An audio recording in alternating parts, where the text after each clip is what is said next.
Peshawar high court نے P T I intra party election اور بلے کے انتخابی نشان سے متعلق الیکشن کمیشن کی نظر ثانی درخواست پر دلائل مکمل ہونے پر فیصلہ محفوظ کر لیا۔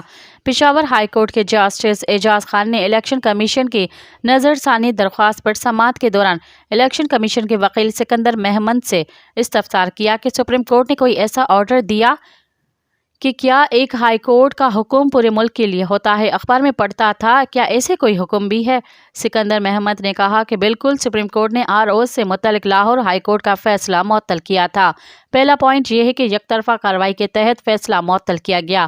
دوسرا یہ کہ عبوری ریلیف اور حتمی استدعا ایک ہی ہے۔